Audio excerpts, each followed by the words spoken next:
ہمارے خداوند یسوع کی انجیل مقدس یوحنا کے مطابق اس کا چھٹا باب 44 سے 52 آیات تک۔ اس وقت یسوع نے یہودیوں سے کہا، کوئی میرے پاس آ نہیں سکتا جب تک باپ جس نے مجھے بھیجا ہے اسے کھینچ نہ لائے، اور میں اسے یوم آخر میں پھر زندہ کروں گا۔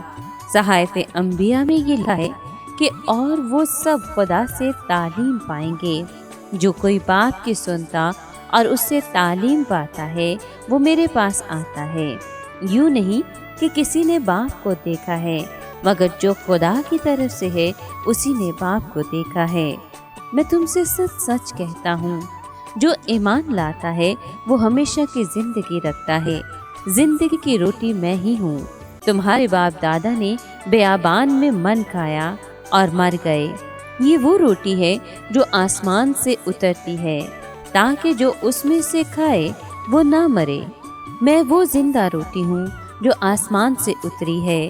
اگر کوئی اس روٹی میں سے کھائے تو ہمیشہ تک زندہ رہے گا، اور جو روٹی جہان کی روٹی کے لیے میں دوں گا وہ میرا گوشت ہے۔ پاک کلام کے پڑھے اور سنے جانے پر خداوند کی برکت ہو، خدا کا شکر ہو۔ عزیز دوستو، کیا آپ نے روٹی کو کبھی حرکت کرتے ہوئے یا بولتے ہوئے دیکھا ہے؟ یسوع خود کو زندگی کی روٹی کہتا ہے، وہ روٹی جو زندہ ہے۔ وہ آسمان سے اتری ہوئی مادی روٹی کے متعلق نہیں کہہ رہا، بلکہ روحانی اور ابدی غذا کے متعلق کہہ رہا ہے۔ مسیح یسوع کا یہ مطلب نہیں کہ وہ لفظی معنوں میں ہمیں واقعی اپنا گوشت کھانے کو دے رہا ہے۔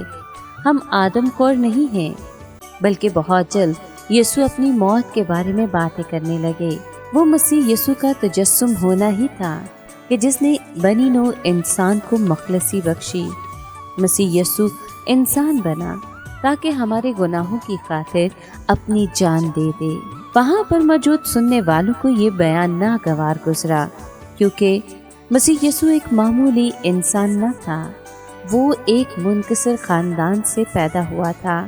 اگر آسمان سے کوئی فرشتہ نازل ہوا ہوتا تو انہوں نے اس کا نہایت گرم جوشی سے استقبال کیا ہوتا۔ یسوع نے واضح کر دیا کہ اس کا جلال اور روح لوگوں کو نجات نہیں بخشے گا، بلکہ مسیح کا بدن یہ کام کر دے گا جو بنی نوع انسان کے لیے قربان کیا جائے گا۔